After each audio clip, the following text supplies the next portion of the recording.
हरे कृष्णा। जय श्री हरि विष्णु। ओम नमः शिवाय। प्रिय भक्तजनों, आप सभी को माघ मास के शुक्ल पक्ष की जया एकादशी की हार्दिक शुभकामनाएं। आप सभी पर लक्ष्मी नारायण भगवान की कृपा सदा सर्वदा बनी रहे। आज माघ मास के शुक्ल पक्ष की जया एकादशी का व्रत है। जया एकादशी को पिशाच योनि से मुक्ति दिलाने वाली एकादशी माना जाता है। जया एकादशी के दिन व्रत रखने से भगवान विष्णु की कृपा प्राप्त होती है और श्री हरि के आशीर्वाद से मृत्यु के बाद उनके बैकुंठ धाम में स्थान मिलता है। साथ ही पितरों को पिशाच योनि से छुटकारा मिल जाता है और उन्हें मोक्ष प्राप्त होता है। तो आज की कथा में आप सुनेंगे जया एकादशी की संपूर्ण व्रत कथा और आरती। तो प्रिय भक्तजनों, आप इन कथाओं को बड़ी ही श्रद्धा और प्रसन्नचित मन से पूरा अवश्य सुनिए। भगवान श्री कृष्ण के श्री मुख से एकादशी का महात्म्य सुनकर श्रद्धा पूर्वक उन्हें प्रणाम करते हुए युधिष्ठिर महाराज ने कहा, हे केशव, हे भगवान, आपने माघ के कृष्ण पक्ष की षटतिला एकादशी का अत्यंत सुंदर वर्णन किया। आप स्वदेश, अंडज, उद्भिज और जरायुज चारों प्रकार के जीवों की उत्पन्न, पालन और नाश करने वाले हैं। अब कृपया करके माघ शुक्ल एकादशी का वर्णन कीजिए। उसका क्या नाम है, व्रत की क्या विधि है, कौन से देवता का पूजन किया जाता है। श्री कृष्ण कहने लगे, हे राजन, इस एकादशी का नाम जया एकादशी है। इसका व्रत करने से मनुष्य भ्रम, हत्या आदि पापों से छूटकर मोक्ष को प्राप्त होता है और इसके प्रभाव से भूत, पिशाच आदि योनियों से मुक्त हो जाता है। इस व्रत को विधि पूर्वक करना चाहिए। अतः मैं तुमसे पद्म पुराण में वर्णित इसकी महिमा की एक कथा सुनाता हूँ। देवराज इंद्र स्वर्ग में राज्य करते थे। अन्य सभी देवगण सुख पूर्वक स्वर्ग में रहते थे। एक समय इंद्र अपनी इच्छा अनुसार नंदन वन में अप्सराओं के साथ विहार कर रहे थे, गंधर्व गान कर रहे थे। उन गंधर्वों में प्रसिद्ध पुष्पदंत और उनकी कन्या पुष्पवती और चित्रसेन और उनकी स्त्री मालिनी भी उपस्थित थी। साथ ही मालिनी का पुत्र पुष्पवान और उसका पुत्र माल्यवान भी उपस्थित थे। पुष्पवती गंधर्व कन्या माल्यवान को देखकर उस पर मोहित हो गई और माल्यवान पर काम वाण चलाने लगी। उसने अपने रूप, लावण्य और हाव भाव से माल्यवान को वश में कर लिया। हे राजन, वह पुष्पवती अत्यंत सुंदर थी। अब वे इंद्र को प्रसन्न करने के लिए गान करने लगे, परंतु परस्पर मोहित हो जाने के कारण उनका चित्त भ्रमित हो गया। उनके इस प्रकार ठीक से ना गाने, स्वर ताल ठीक ना होने पर इंद्र इनके प्रेम को समझ गया और उन्होंने इसे अपना अपमान समझकर शाप दे दिया। इंद्र ने कहा, हे मूर्खों, तुमने मेरी आज्ञा का उल्लंघन किया है, इसलिए तुम्हें धिक्कार है। अब तुम दोनों स्त्री पुरुष के रूप में मृत्यु लोक में जाकर पिशाच रूप धारण करो और अपने कर्म का फल भोगो। इंद्र का ऐसा शाप सुनकर वे अत्यंत दुखी हुए और हिमालय पर्वत पर दुख पूर्वक अपना जीवन व्यतीत करने लगे। उन्हें गंध, रस, स्पर्श आदि कुछ भी ज्ञान नहीं था। वह उनको महान दुख मिल रहे थे। उन्हें एक क्षण के लिए भी निद्रा नहीं आती थी। उस जगह अत्यंत शीत था। उनके रोंगटे खड़े रहते थे, मारे शीत के दांत बजते रहते थे। एक दिन पिशाच ने अपनी स्त्री से कहा, पिछले जन्म में हमने ऐसे कौन से पाप किए जिससे हमको ये दुखदाई पिशाच योनि प्राप्त हुई। इस पिशाच योनि से तो नरक के दुख सहना ज्यादा उत्तम है। अतः हमें अब किसी भी प्रकार का पाप नहीं करना चाहिए। इस प्रकार विचार करते हुए वे अपने दिन व्यतीत कर रहे थे। देव योग से तभी माघ मास की शुक्ल पक्ष की जया एकादशी आई। उस दिन उन्होंने कुछ भी भोजन नहीं किया और न ही कोई पाप कर्म किया। केवल फल फूल खाकर ही दिन व्यतीत किया और सायंकाल के समय महान दुख से पीपल के वृक्ष के नीचे बैठ गए। उस समय सूर्य भगवान अस्त हो रहे थे। उस रात को अत्यंत ठंड थी। इस कारण वे दोनों शीत के मारे अति दुखित होकर मृतक के समान आपस में चिपटे हुए पड़े रहे। उस रात्रि को उनको निद्रा भी नहीं आई। हे राजन, जया एकादशी के उपवास और रात्रि जागरण से दूसरे दिन प्रभात होते ही उनकी पिशाच योनि छूट गई। अत्यंत सुंदर गंधर्व और अप्सरा की देह धारण कर सुंदर वस्त्र आभूषणों से अलंकृत होकर उन्होंने स्वर्ग लोक को प्रस्थान किया। उस समय आकाश में देवता उनकी स्तुति करते हुए पुष्प वर्षा करने लगे। स्वर्गलोक में जाकर इन दोनों ने देवराज इंद्र को प्रणाम किया। इंद्र इनको पहले रूप में देखकर अत्यंत आश्चर्यचकित हुआ और पूछने लगा, तुमने अपनी पिशाच योनि से किस प्रकार छुटकारा पाया, सो सब बतलाओ। माल्यवान बोले, हे देवेंद्र, भगवान विष्णु की कृपा और जय एकादशी की व्रत के प्रभाव से ही हमारी पिशाच देह छूटी है। तब इंद्र बोले, हे माल्यवान, भगवान की कृपा और एकादशी का व्रत करने से न केवल तुम्हारी पिशाच योनि छूट गई है, वरन हम लोगों के भी वंदनीय हो गए हो, क्योंकि विष्णु और शिव के भक्त हम लोगों के लिए वंदनीय हैं। अतः आप धन्य हैं। आप पुष्पवती के साथ जाकर विहार करो। श्री कृष्ण कहने लगे, हे राजा युधिष्ठिर, इस जय एकादशी के व्रत से बुरी योनि छूट जाती है। जिस मनुष्य ने इस एकादशी का व्रत किया है, उसने मानो समस्त यज्ञ जप दान कर लिए। जो मनुष्य एकादशी का व्रत करते हैं, वे अवश्य ही 1000 वर्ष तक स्वर्ग में वास करते हैं। तो प्रेम से बोलिए, लक्ष्मी नारायण भगवान की जय।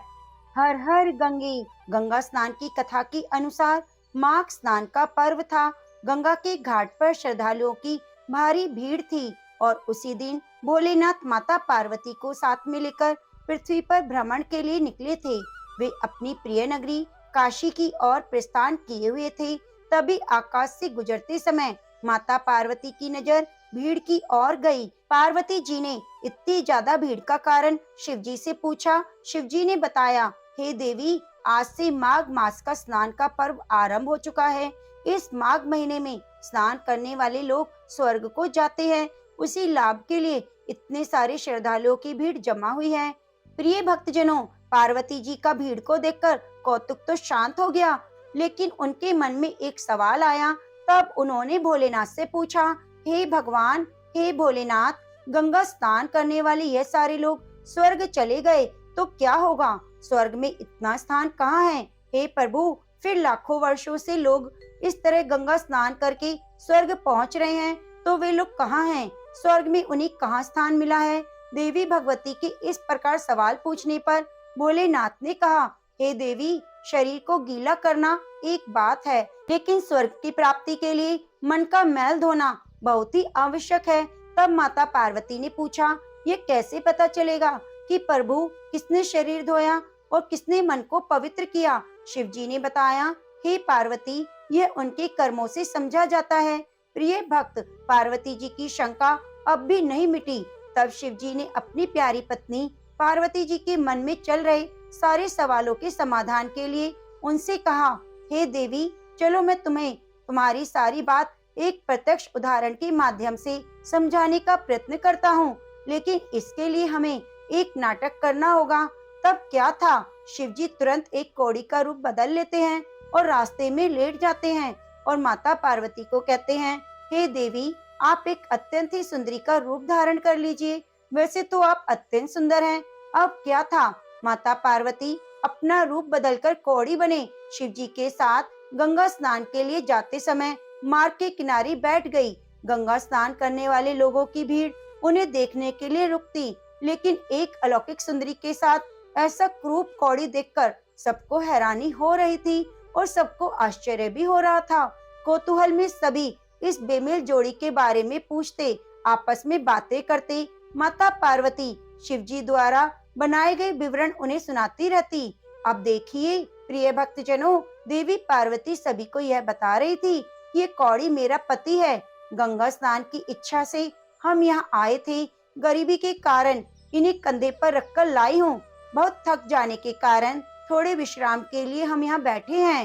रास्ते में आते आते कई लोग देवी पार्वती को देखकर उन्हें अपने पति को छोड़कर अपने साथ चलने की बात कहते हैं।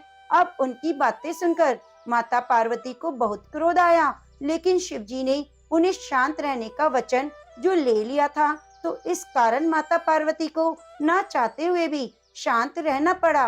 माता पार्वती तो यह सब बातें सुनकर सोच रही थी कि भला ऐसे भी लोग गंगा स्नान के लिए आते हैं, ये स्वर्ग में जाने की कामना रखते हैं। ऐसे लोग जो किसी दूसरी स्त्री पर नजर गड़ाए रखते हैं, तो क्या ये स्वर्ग के अधिकारी हैं? माता पार्वती के चेहरे की निराशा देखने लायक थी। भोलेनाथ और माता पार्वती का यह क्रम शाम तक चलता रहा। तभी एक सज्जन पुरुष वहां पर आए। उन्होंने पूछा, हे देवी, आप यहाँ क्यों बैठी हैं? ये कौन है, इस तरह असहाय पड़े हुए हैं?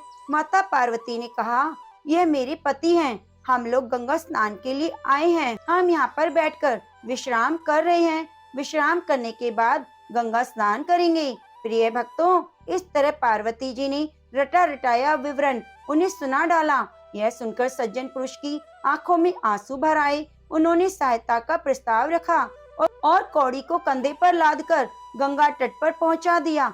यहाँ तक कि वे लोग गंगा स्नान भी कर लेते हैं। उसके बाद उस सज्जन पुरुष ने जो अपने साथ रास्ते के लिए सत्तू लाया था, उन दोनों को खाने के लिए दिया और फिर सुंदर स्त्री बनी माता पार्वती को बार बार नमन करते हुए कहा, हे देवी, आप जैसी देवियां ही इस धरती के स्तंभ हैं। धन्य हैं आप जो इस प्रकार अपना धर्म निभा रही हैं। ऐसा कहकर वह पुरुष दोनों को प्रणाम करता है।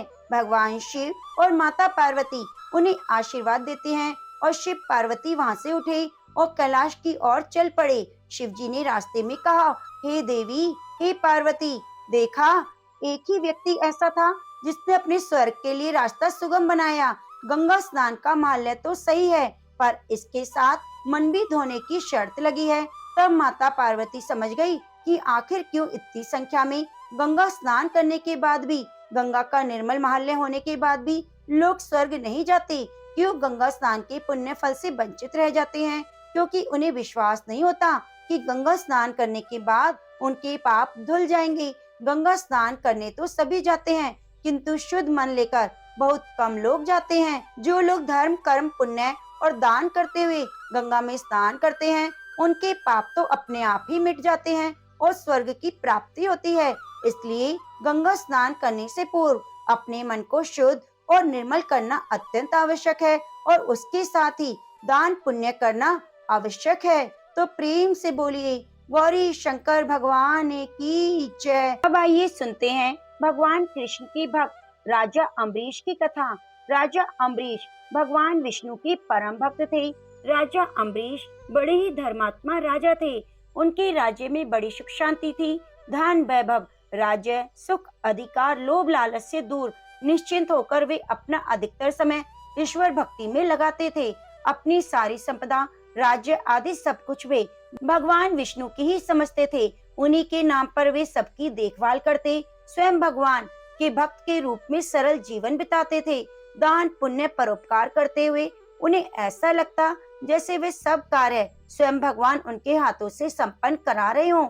उन्हें लगता था कि ये भौतिक सुख, साधना, सामग्री सब एक दिन नष्ट हो जाएगी, पर भगवान की भक्ति, उन पर विश्वास उन्हें इस लोक, परलोक और सर्वत्र उनके साथ रहेगी। राजा अम्बरीश की ऐसी विरक्ति और भक्ति से प्रसन्न होकर भगवान श्री कृष्ण ने अपना सुदर्शन चक्र उनकी रक्षा के लिए नियुक्त कर दिया था। एक बार की बात है, राजा अम्बरीश ने 1 वर्ष तक एकादशी व्रत रखने का नियम बनाया। हर एकादशी को व्रत करते और ब्राह्मणों को भोजन कराते, दान करते। उसके बाद अन्न जल ग्रहण कर व्रत का पारण करते। एक बार उन्होंने वर्ष की अंतिम एकादशी को व्रत की समाप्ति पर भगवान विष्णु की पूजा की। महाअभिषेक की विधि से सब प्रकार की सामग्री और संपत्ति से भगवान का अभिषेक किया। ब्राह्मणों, पुरोहितों को भोजन कराया, खूब दान दिया। ब्राह्मण की आज्ञा से जब व्रत की समाप्ति पर पारण करने बैठे ही थे, तो अचानक महर्षि दुर्वासा वहाँ आ पधारे।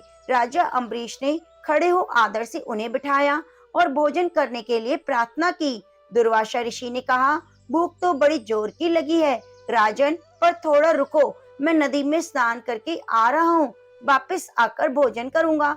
ऐसा कहकर दुर्वासा ऋषि वहाँ से चले गए। वहाँ स्नान ध्यान में इतना डूबे कि उन्हें याद ही नहीं रहा कि राजा अम्बरीश बिना उनको भोजन कराए अपना व्रत का पारण नहीं करेंगे। बहुत देर होने लगी। एकादशी समाप्त होने जा रही थी।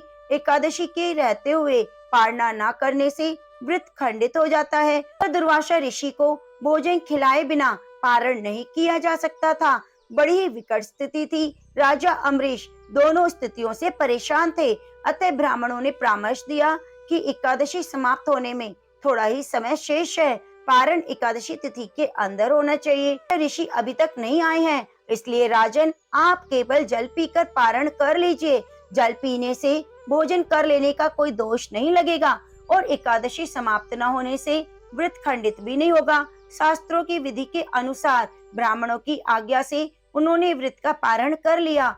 अभी राजा अम्बरीश जल पी ही रहे थे कि दुर्वासा ऋषि आ पहुंचे। दुर्वासा ऋषि ने देखा कि मुझ ब्राह्मण को भोजन कराए बिना अम्बरीश ने जल पीकर व्रत का पारण कर लिया है। बस फिर क्या था, क्रोध में भरकर शाप देने के लिए हाथ उठाया ही था कि राजा अम्बरीश ने विनय पूर्वक कहा, ऋषिवर, एकादशी समाप्त होने जा रही थी और आप आए नहीं। वर्ष भर का व्रत खंडित ना हो जाए, इसलिए ब्राह्मणों ने केवल जल ग्रहण की पालना की आज्ञा दी थी। जल के सिवा मैंने कुछ भी ग्रहण नहीं किया। पर दुर्वासा ऋषि क्रोधित हो जाने पर किसी की भी नहीं सुनते। अपनी जटा से एक बाल उखाड़कर जमीन पर पटक दिया। मुझे भोजन कराए बिना पारण करने का फल भुगतो। इस बाल से पैदा होने वाली कृत्या अम्बरीश को खा जा। बाल के जमीन पर पड़ते ही एक भयंकर आवाज के साथ कृत्या राक्षसी प्रकट होकर राजा अम्बरीश को खाने के लिए दौड़ी। भक्त पर निरअपराध कष्ट आया देखकर उनकी रक्षा के लिए नियुक्त सुदर्शन चक्र सक्रिय हो उठा। वह सुदर्शन चक्र घूमते हुए कृत्या राक्षसी को मार गिराता है, फिर दुर्वासा ऋषि की ओर बढ़ने लगा। भगवान श्री कृष्ण के सुदर्शन चक्र को अपनी ओर आते देखकर दुर्वासा ऋषि घबराकर भागने लगे। सुदर्शन चक्र उनके पीछे लग गया। कहाँ शाप देकर राजा अम्बरीश को मारने चले थे, कहाँ उनकी अपनी जान पर आ पड़ी। सुदर्शन चक्र से बचने के लिए वे भागने लगे और जहाँ कहीं भी छिपने का प्रयास करते, वहीं चक्र उनका पीछा करता। ब्रह्मा जी के पास पहुँचे और सुदर्शन चक्र से रक्षा करने के लिए गुहार लगाई। ब्रह्मा जी बोले, दुर्वासा जी, मैं तो सृष्टि को बनाने वाला हूँ, किसी की मृत्यु से मेरा कोई संबंध नहीं। आप भगवान शिव के पास जाएं, वे महाकाल हैं, वे शायद आपकी रक्षा करेंगे। दुर्वासा ऋषि शिव जी के पास आए और अपनी उन्हें व्यथा सुनाई। दुर्वासा ऋषि की दशा सुनकर शिव जी बोले, दुर्वासा, तुम सबको शाप देते ही फिरते हो, ऋषि होकर क्रोध करते हो। मैं इस चक्र से तुम्हारी रक्षा नहीं कर सकता, क्योंकि ये विष्णु जी का चक्र है। इसलिए अच्छा होगा कि तुम भगवान विष्णु के पास जाओ, वही चाहे अपने चक्र को वापस ले सकते हैं। दुर्वासा ऋषि की तो जान पर आ पड़ी थी। भागते भागते भगवान विष्णु के पास गए। चक्र भी वहाँ चक्कर लगाता हुआ पहुँचा। दुर्वासा ऋषि ने भगवान विष्णु से अपने प्राणों की रक्षा की प्रार्थना की। भगवान विष्णु बोले, दुर्वासा जी, तुमने तब से अब तक जितनी भी शक्ति प्राप्त की, वह सब क्रोध और शाप देने में नष्ट करते हैं। तनिक सी बात पर नाराज होकर झट से शाप दे देते हो। तपस्वी हो और तपस्वी का गुण धर्म क्षमा करना होता है। तुम ही विचार करो, अम्बरीश का क्या अपराध था?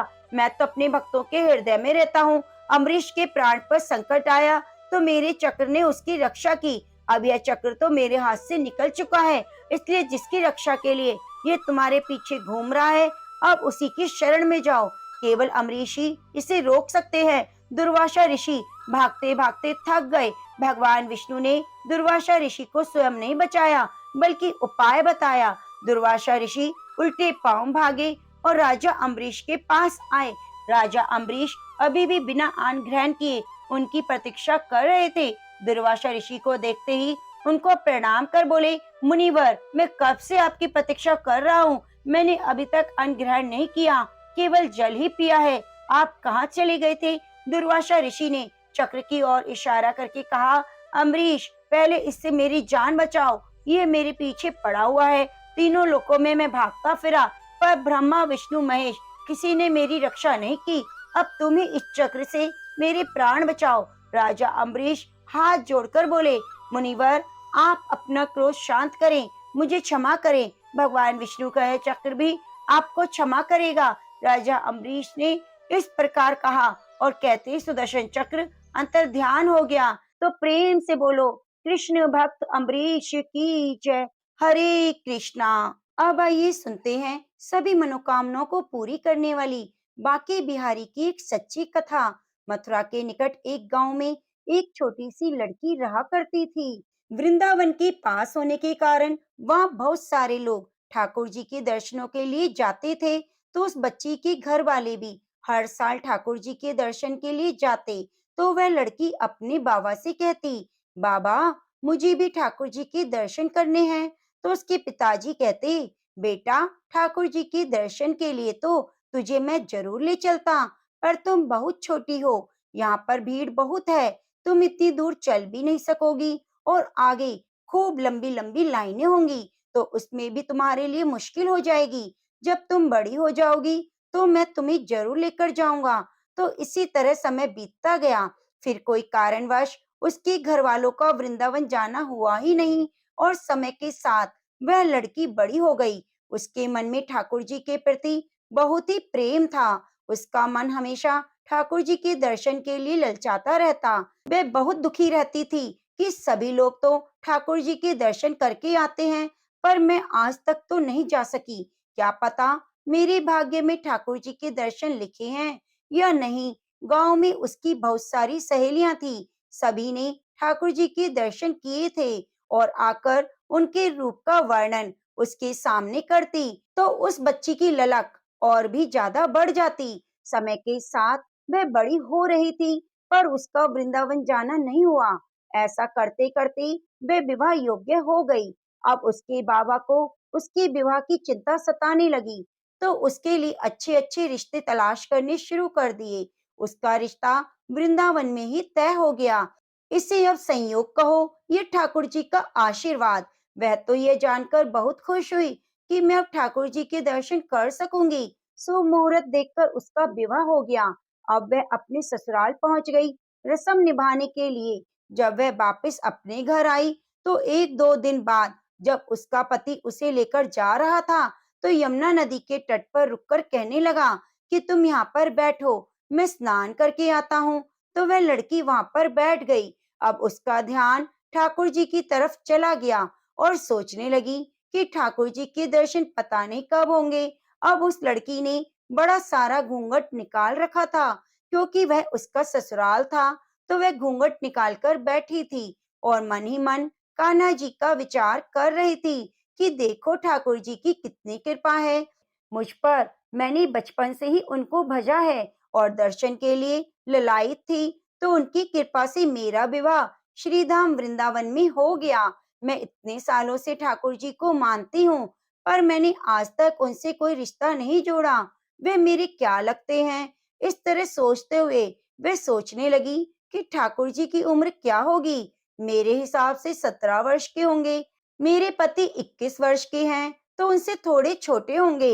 इसलिए पति के छोटे भाई तो मेरे देवर हुए। लो भाई, ठाकुर जी आज से मेरे देवर होंगे। इस तरह सोचकर वह बड़ी प्रसन्न हो रही थी, और मन ही मन कह रही थी कि ठाकुर जी आज से मैं आपकी भाभी और आप मेरे देवर। पर वह समय पता नहीं कब आएगा जब आप मुझे भाभी भाभी कहकर पुकारेंगे। वह इस तरह से सोच रही थी, तभी एक किशोर अवस्था का सांवला सा लड़का उसी तरफ आ रहा था, और पास आकर कहने लगा, भाभी भाभी। तो वह अपने भाव से बाहर निकली और सोचने लगी कि वृंदावन में तो मैं नई हूँ, मुझे कोई नहीं जानता, फिर भी ये भाभी भाभी कहकर कौन पुकार रहा है। पर उसने घूंघट नहीं उठाया। वह बालक खड़ा खड़ा बार बार कहता रहा, भाभी भाभी। उसने कोई जवाब नहीं दिया। फिर वह धीरे से उसके पास आया और कहने लगा, भाभी अपना चेहरा दिखा दो। तो वह लड़की सोचने लगी, यह बालक तो बहुत जिद कर रहा है। तो उसने अपने घूंघट को कसकर पकड़ लिया। सोचने लगी, कहीं इसने घूंघट उठा लिया और आस पड़ोस में किसी ने देख लिया और मेरे ससुराल में जाकर बता दिया तो क्या होगा। वह लड़का कहने लगा, भाभी आपने घूंघट क्यों निकाल रखा है, मैं आपका देवर हूँ। तो उस लड़की ने एक नजर से उसे देखा और कहा, नहीं, हम आपको नहीं जानते। तो वह लड़का कहने लगा, भाभी आप शायद नहीं जानते, आप उस गांव के हो ना, वहीं पर हमारा घर है। अपना नाम बताओ, अपना चेहरा भी दिखाओ। वह लड़की चुपचाप बैठी रही। तो कान्हा के रूप में आया वह लड़का कहने लगा कि भाभी आप तो नाराज हो रही हैं। देखो हम आपके इतने प्यारे देवर हैं, और इतनी दूर से मिलने के लिए आप तक आए हैं, और आप हमसे बातें भी नहीं कर रही, हमें अपना चेहरा भी नहीं दिखा रही। इतना कहते ही उस लड़की ने घूंघट खींच लिया और चेहरा देखकर भाग गया। थोड़ी देर बाद में उसका पति आ गया। तो उसने अपने पति को सारी बात बताई। तो पति कहने लगा, तुम चिंता मत करो, वृंदावन इतना बड़ा नहीं कि वह लड़का हमें फिर नजर ना आए। कभी भी किसी भी गली में तुम्हें दिखाई दे तो मुझे बता देना। इस तरह बातें करते हुए पति पत्नी दोनों घर चले गए। कुछ दिन बाद में उसकी सासू माँ ने अपने बेटे से कहा कि बेटा देखो, तुम्हारा विवाह हो गया, अब बहू एक बार मायके जाकर भी आ गई, पर तुम दोनों अभी तक बांके बिहारी जी के दर्शन के लिए नहीं गए। तुम ऐसा करो, कल सुबह जाकर बहू को ठाकुर जी के दर्शन करवा लाओ, उनका आशीर्वाद बहुत जरूरी है। तो उसने कहा, ठीक है माँ, कल सुबह ही चले जाएंगे। अगले दिन दोनों पति पत्नी ठाकुर जी के दर्शन के लिए मंदिर में गए। वहां जाकर देखा, मंदिर में तो बहुत भीड़ थी। तो उसका पति कहने लगा, देखो, तुम स्त्रियों के साथ आगे जाओ और बांके बिहारी के दर्शन कर लो, मैं अभी आता हूँ। तो वह अपने पति के कहे अनुसार महिलाओं के साथ आगे चली गई और उसने घूंघट फिर भी नहीं उठाया। वह घूंघट निकाले खड़ी रही। तो बहुत देर बाद उसका पति आया और कहने लगा, अरे बाबरी, ठाकुर जी के सामने घूंघट क्यों निकाल रखा है? अगर घूंघट नहीं हटाओगी तो प्रभु के दर्शन कैसे करोगी? तो अपने पति के कहने से ही उसने अपना घूंघट उठाया और ठाकुर जी की तरफ देखा। तो ठाकुर जी की जगह वही बालक मुस्कुराता हुआ दिखाई दिया। तो वह चिल्लाने लगी, सुनिए, देखिए, ये वही लड़का है जो मुझे यमुना तट पर मिला था। तो उसका पति देखकर कहने लगा, क्या हुआ, कहाँ है? वह बोली, देखो, जो मुझे भाभी भाभी कहकर भागा था ना, मेरा घूंघट हटा दिया था, वह लड़का मुझे मिल गया। यह देखो सामने खड़ा है। तो उसके पति ने कहा, मुझे तो दिखाई नहीं दे रहा, कहाँ खड़ा है, फिर से बताओ। तो उसने ठाकुर जी की तरफ इशारा करके कहा, यह रहा आपके सामने। तो यह देखकर उसका पति तो हैरान रह गया और अपनी पत्नी से कहने लगा कि तुम धन्य हो, आज मैं जान गया कि वास्तव में तुम्हारे हृदय में सच्चा भाव है ठाकुर जी के प्रति। हम इतने वर्षों से वृंदावन में रह रहे हैं, पर आज तक हमें ठाकुर जी ने दर्शन नहीं दिए। तुम्हारा भाव इतना ऊंचा है कि ठाकुर जी तुम्हें खुद दर्शन देने आए। तो वे कहने लगी, हाँ, मैंने ही मन से ठाकुर जी से देवर का रिश्ता जोड़ा था। मुझे लगता है तभी मेरे देवर बनकर आ गए, मुझे भाभी भाभी पुकारने लगे। तो वे सुनकर उसका पति कहने लगा, आज मैं मान गया कि कान्हा जी दिल से जो भी रिश्ता जोड़ लेता है, उसका रिश्ता निभाने के लिए जरूर आते हैं। तो दोनों इसी तरह कान्हा जी का आशीर्वाद पाकर घर आ गए। घर आकर उसके पति ने सारी बात अपनी माँ को बताई। तो माँ सुनकर बहुत खुश हुई और अपनी बहू को गले से लगाते हुए कहने लगी, बेटा, तुम जैसी बहू पाकर मैं तो धन्य हो गई। तो प्रेम से बोलिए, राधा कृष्ण भगवान की जय। है गणेश भगवान की एक छोटी सी कहानी जो हमें एकादशी व्रत में जरूर सुननी चाहिए। बहुत समय पहले की बात है। एक गांव में एक बुढ़िया माई अपने परिवार के साथ रहती थी। बुढ़िया माई विष्णु भगवान की परम भक्त थी। वह हमेशा दोनों पक्षों की एकादशी का व्रत करती, कथा सुनती। उन्होंने कभी भी व्रत में गणेश भगवान की कथा ना तो कही थी और ना सुनी थी। इस कारण से उनका व्रत अधूरा रह गया। पर बुढ़िया माई को इस बात का पता नहीं था। उनको लगता था कि वह तो पूरा व्रत कर रही हैं और उनके व्रत को पूरा होने पर उनको बैकुंठ लोक की प्राप्ति जरूर होगी। देखते ही देखते बुढ़िया की मृत्यु हो जाती है। उन्हें लेने के लिए यमलोक से दूत आए। वह देखकर घबरा गई और बोली, मैंने जीवन भर विष्णु भगवान की श्रद्धा भक्ति से एकादशी का व्रत किया, एकादशी व्रत की कथा को सुना। मुझे तो लेने के लिए बैकुंठ लोक का विमान आएगा, मैं आपके साथ नहीं चलूंगी। इतना कहकर बुढ़िया माई रोने लगी और विष्णु भगवान को पुकारने लगी। विष्णु भगवान गरुड़ पर सवार होकर बुढ़िया माई के पास आए और बोले, बुढ़िया माई, तूने तो पूरी श्रद्धा से व्रत किया, पर तुमने व्रत में कभी भी गणेश भगवान की कथा ना तो कही और ना सुनी। इस कारण से तेरा व्रत अधूरा है।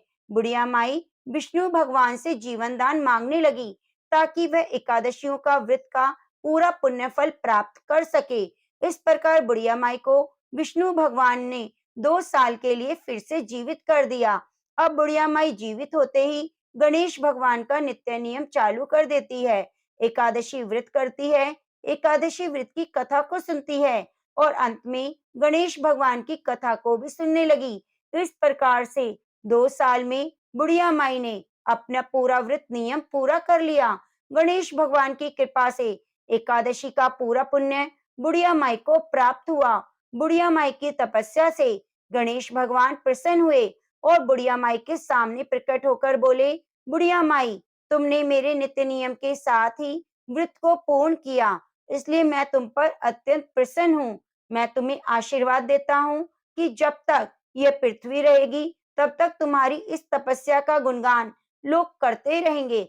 साथ ही एकादशी व्रत में तुम्हारी भक्ति की इस कथा को जो भी मनुष्य सुनेगा, उसको व्रत का संपूर्ण फल प्राप्त होगा। गणेश भगवान बुढ़िया माई पर प्रसन्न होकर बुढ़िया माई का घर अन्न धन से भर देते हैं। रिद्धि सिद्धि का वास हो जाता है और वे अंतर ध्यान हो जाते हैं। 2 साल बीतने पर बुढ़िया माई की मृत्यु हो गई। इस बार लेने के लिए बैकुंठ लोक का विमान आया। बुढ़िया माई को पूरे मान सम्मान के साथ बैकुंठ लोक ले जाया गया। इस प्रकार गणेश भगवान की कृपा से बुढ़िया माई का घर अन्न धन से भर गया और मरने के बाद बैकुंठ लोक का सुख मिला।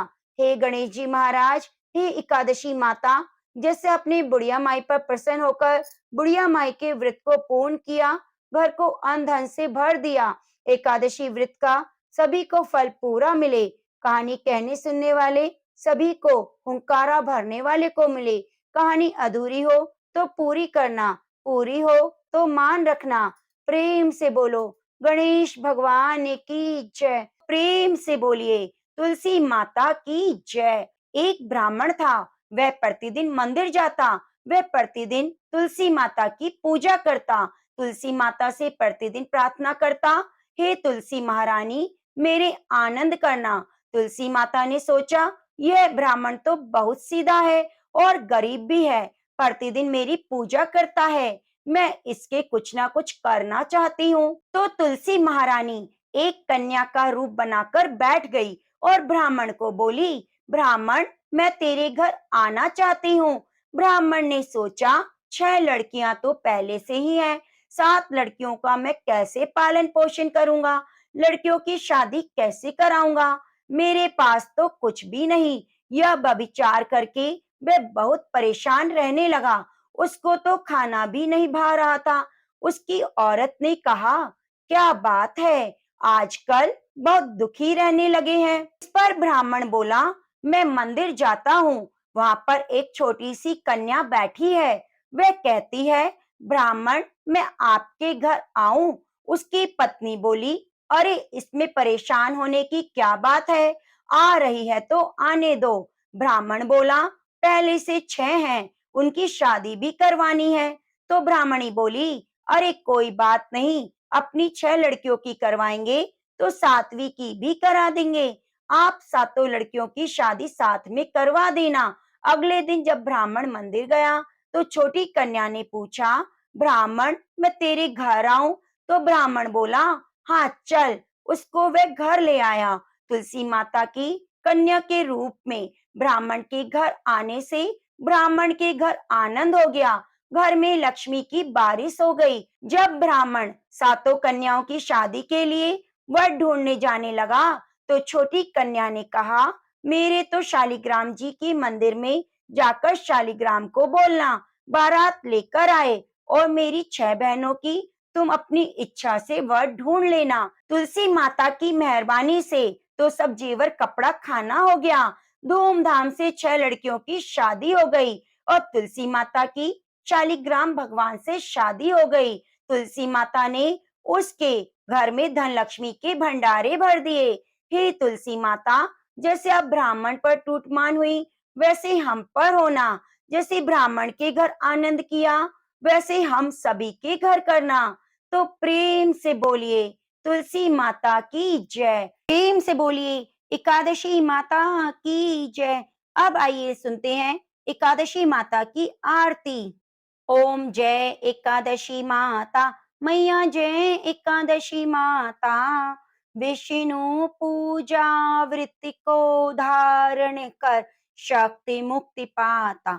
ओम जय एकादशी माता, तेरे नाम गिनाऊं देवी, भक्ति प्रदान करणी, गण गौरव की देनी माता, शास्त्रों में वर्णी। ओम जय एकादशी माता, मार्गशीर्ष के कृष्ण पक्ष की उत्पन्ना, विश्व तारिणी जनमी, शुक्ल पक्ष में हुई मोक्षदा, मुक्तिदाता बनी आई। ओम जय एकादशी माता, पोष के कृष्ण पक्ष की सफला नामक है, शुक्ल पक्ष में होए पुत्रदा, आनंद अधिक रहे। ओम जय एकादशी माता, नाम षट तिला माघ मास में कृष्ण पक्ष आवे, शुक्ल पक्ष में जया कहावे, विजय सदा पावे।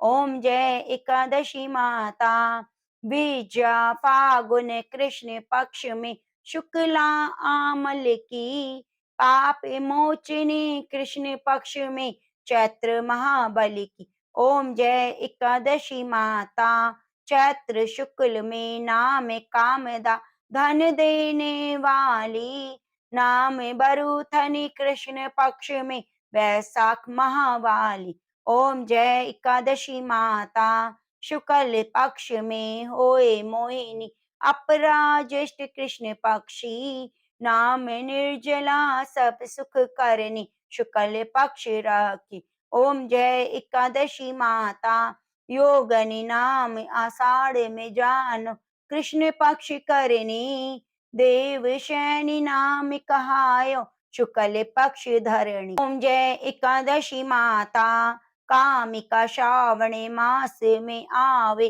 कृष्ण पक्ष कहिए, श्रावण शुक्ला होए पवित्र, आनंद से रहिए। ओम जय एकादशी माता, अजा भाद्र पक्ष कृष्ण पक्ष की परिवर्तनी शुक्ला, इंद्राश्विन कृष्ण पक्ष में व्रत से भव सागर निकला। ओम जय एकादशी माता, पापांकुशा है शुक्ल पक्ष में आप हरणिहारी, रमा मासी कार्तिक में आवे, सुखदायक भारी। ओम जय एकादशी माता, देवोत्थानी शुक्ल पक्ष की दुख नाशक मैया, पावन मास में करूं विनती, पार करो नैया। ओम जय एकादशी माता, परमा कृष्ण पक्ष में होती, जनि मंगल करणी, शुक्ल माक्ष में होए पद्मिनी, दुखदार हरिणी। ओम जय एकादशी माता, जो कोई आरती एकादशी की भक्ति सहित गावे, जन गुरुदिता स्वर्ग का वासा, निश्चय फल पावे। ओम जय एकादशी माता, प्रेम से बोलिए तुलसी शालिग्राम की जय, बाके बिहारी लाल की जय,